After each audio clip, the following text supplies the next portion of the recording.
When was the last time you were bored? Sorry, what was that? Oh, yeah, sorry, I was just watching a video essay while I was doing my laundry. Why? I don't know, to pass the time? I guess it's just kind of a norm now to have a form of entertainment in front of you while you do something that's kind of boring. I don't really think about it too much. It just kind of comes out of my pocket and happens, you know? And you don't think that may be a little bit problematic? No, I mean, not really. I've never really thought of it that way. But what are you even watching anyway? Oh, so it's a video essay by CJ the X, and he's actually analyzing Bo Burnham's Inside special on Netflix. Oh, well, can I see? Yeah, sure, take a look. This month, I had to walk somewhere that I had not walked before.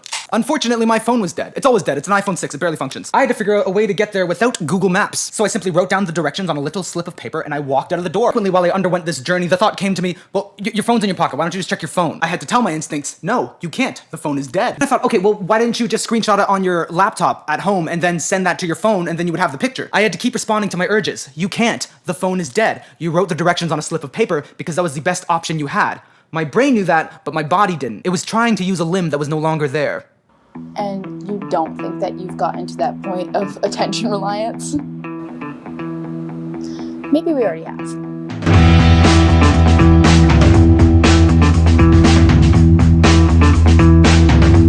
One of the biggest changes I've seen in my peers as I've grown older is how they view their consumption of media. See, if we're looking at my peers now, most of them are going to say that they could be better with their media consumption. But rewind 10 years. Most of my peers got their first personal device around the time that they hit puberty, the perfect time to start becoming defiant and defensive against your parents. Therefore, adolescents are much more likely to become a little bit more defensive about how they use their media and what habits they're picking up. I wonder if giving children independent technology access when they're in their formative years of their life is going to cause some nasty habits to develop. It definitely will. But since this is still a media diary, let me just tell you a little bit about what's going on right now. So I just finished my laundry. Obviously, no more laundry on the bed. Probably just gonna kill time until it's time to go to bed because let's be so for real right now, I don't have anything better to do. Before I go ahead and watch my show, let me just tell you a little bit about my media upbringing. So I got my first phone when I was in 7th grade and my parents just wanted it so that I could have a way to communicate with them. And then I remember in 8th grade, I ended up getting TikTok. High school is really when I started to develop my habits with social media. I got Instagram like maybe late 8th grade, early 9th grade. It's really hard to figure out internet boundaries when you're that age. Even though I had a private account on Instagram, it was still like, should I be sharing this with every single person that I know? Right after my 16th birthday, my parents sat me down and they took away my phone and they told me, hey, you need to figure this out because this is not working. They gave me some suggestions and not one of those suggestions was the answer that I ended up coming up with, which was I needed to take a break off of TikTok. Let me tell you, I never got back on. I'm the biggest TikTok hater now. I hate it so much. The algorithm on that app is so predatory. You get convinced of ideas that you weren't convinced of before, and then you think that it's your own idea, when in fact you were just led down a loophole and you didn't even realize it. And it's really hard to realize it, especially if you are 16 years old. I still have a problem with short form content, but I kind of justify that to myself by saying that the algorithm isn't as bad. I mean, no, the algorithm isn't as good. So the algorithm is bad, which is a good thing. Do you get what I'm saying? If we're being honest, Lauren, no, we really don't. Let me take it from here. Essentially, YouTube's algorithm is built to mimic the TikTok one, but nobody can dilute the brain of a child like TikTok does, so it doesn't work that well. More often than not, YouTube Shorts algorithm is clunky and not very subtle at what they're trying to do, leaving you seeing videos like 7-year-olds pretending to be fairies or a political post that doesn't exactly align with your views. This is actually good though, because it sort of breaks the fourth wall, so to speak, of the algorithm and allows you to not get trapped in that addictive cycle. But it's also not foolproof. And by that I mean me. I am fools. One day I realized that I couldn't sit through an entire movie with my family without pulling out my phone to scroll through it. And And you know what? That was God humbling me and telling me that although I had deleted TikTok, I still had a serious short form content addiction. So, stepping off of my moral high horse for deleting TikTok, I have now made it a goal to seriously limit my use of short form content as entertainment. Now, when I have the urge to open YouTube Shorts, I go ahead and navigate to a streaming service instead and watch a 40-minute TV show and try my hardest to not get distracted and swipe off the app and go do other things and multitask. Slowly but surely, I am starting to increase my attention span again. Because I don't think media consumption in general is bad. I just think that everything needs to be done in moderation, first of all. And second of all, having an attention span as long as 15 seconds, I feel like definitely is not good for you. Okay, what's up guys? I just posted about this on my spam, but I consider this main-worthy actually, so I'm going to tell you about it. I'm actually currently doing a vlog for the next 24 hours about how I consume media, and you guys are going to be in it. So this is my little microphone, and there's my little camera, and there's me, and there's my little other microphone attachment, and my tripod, and whatnot. And I'm doing this for my comms class. I don't know if I mentioned this, but and while I'm on here, I'm also just kind of checking messages from my friends, because some of my friends like to message me through Instagram more than texting. And then after that, I will probably pop a melatonin and head to bed because I am too bored to be awake right now. You know what's actually kind of interesting about this project is that obviously the beginning was kind of a skit, but I want this to be as genuine and as sincere as possible, but it's kind of hard when every time I go on my phone I have to bring out the camera, so it's discouraging me from going on my phone. No. Okay. It is currently 10:43. I'm about to go to bed, and usually my suite mates and my roommates are a little bit more night owls, so I usually every night will go ahead and jump onto my suite mates group chat, and I go ahead and I send them some silly gifs. It's gotta be like a real good one, you know? Last night I sent a dog one. So now I gotta send like the matching cat one, and there we go. But now that I've let them know that I'm officially out for the day, they know that they have to be quiet or I will bawl my eyes out. Anyways, that's it for tonight.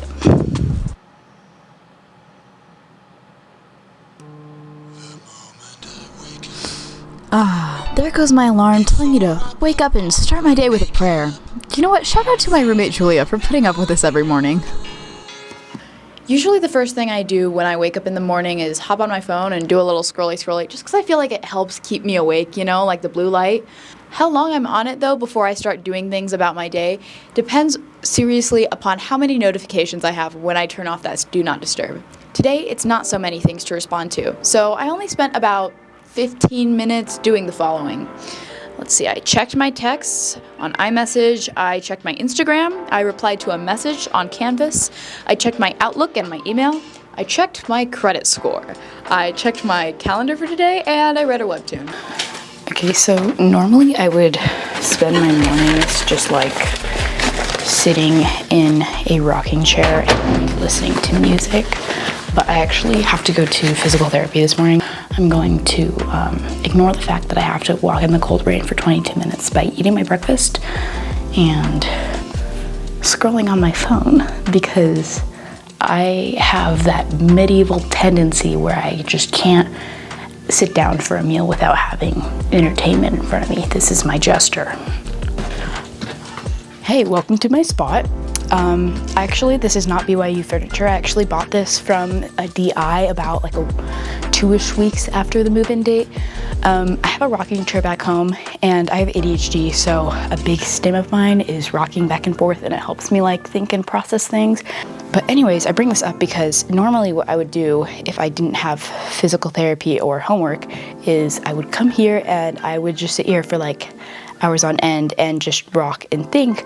But although I can just rock and do nothing else, I feel like it's a little more socially acceptable to be on my phone while I do it, because when people pass by, like, not everybody's really accustomed to watching other people stim, and so I don't want to be seen as weird and I don't want to be laughed at. So normally what I'll do is I will pretend like I'm doing something on my phone or actually do something on my phone. Is that a healthy or unhealthy coping mechanism? I don't know, but I'm going to keep doing it. I just felt like it was important to include because that usually takes up a large portion of my day if I like don't have something else that I have to like go to immediately. Now, while I walk to my physical therapy appointment, I usually just play music on my phone, mostly because it's disgustingly cold outside this morning, and I really needed the motivation of the music if I have to walk outdoors for 22 minutes. I will say, though, that I am pretty good at staying off my phone while I walk and instead taking in my surroundings and really just looking around instead of being on my phone the whole time. Now, originally I was planning on going from physical therapy straight to a cultural event that my Korean class was having, but I actually got out pretty early, so I ended up going home just to shower and change real quick. And on the way home, I did the same music while I walk thing that I did on the way there. Okay, so I just showered and got dressed, and I actually still have like about 20-ish minutes until I have to leave. So I'm thinking that I'm going to just do my makeup real quick, because I find it therapeutic, and this outfit is too cute to not do makeup with. One big problem I have in addition to scrolling while I eat is watching video essays as background sound.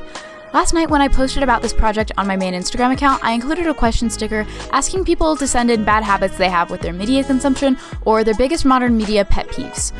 One of my friends responded to my Instagram sticker stating that, quote, "The average video essay is hot garbage and doesn't really take a stance on an event, but rather poorly summarizes it in an unfocused and shoddy manner," unquote.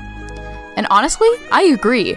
The video essay genre on YouTube is way oversaturated and a shell of what it once was. So why do I still put them on if I'm not receiving any content that's intellectually stimulating? Ladies and gentlemen, that is a fear of boredom. I know that I should go to my Korean cultural event, but technically it's not mandatory, and my gut instinct is saying, Lauren, go to the creamery in Hilleman and go get a tasty treat and eat your tasty treat and then go to class.